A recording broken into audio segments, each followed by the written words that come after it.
c'est ni un vélo à assistance électrique, ni un scooter, ni une trottinette. C'est un bikeboard. Le bikeboard a bien sa spécificité. Il est à 3 roues. C'est un véhicule qu'on peut plier. C'est un véhicule totalement électrique avec des batteries lithium polymère.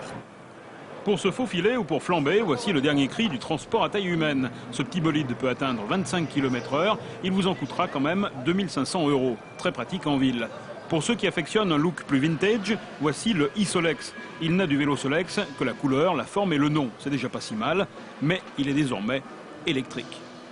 L'intérêt d'un engin comme ça, encore une fois pour des petits trajets bien entendu, c'est d'avoir quelque chose de très facile à manier, que l'on peut garer n'importe où, qui en termes d'utilisation coûte à peine 1 € pour 1000 km en consommation électrique, ce qui est ridicule.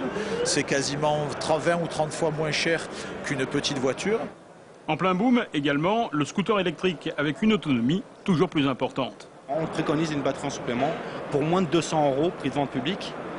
Cette batterie équivaut à 500 charges, 500 cycles qu'on appelle, et chaque cycle équivaut à 25-30 km. Pas cher ce scooter, à peine 1000 €. Bien sûr, ceux qui préfèrent le traditionnel se tourneront vers la moto, du classique. Une moto, c'est un 2 roues. Enfin, pas toujours.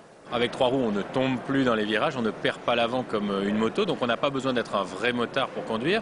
Et puis on n'a plus à poser le pied par terre au feu rouge, donc on ne se mouille plus les pieds. Résultat, on a l'engin idéal, on se faufile entre les voitures et on profite des avantages du 2 roues avec la sécurité d'un 3 roues. En clair, la moto se démocratise, cela valait bien un effort des équipementiers. Quand on le regarde effectivement comme ça à l'extérieur, on pense que c'est un modèle effectivement de prêt-à-porter, mais il a des protections homologué au coude, aux épaules et dans le dos. Il a une membrane étanche et respirante. Innovation, sécurité, économie, élégance sont les maîtres mots du secteur du 2 roues pour récupérer des parts de marché en cette période de crise.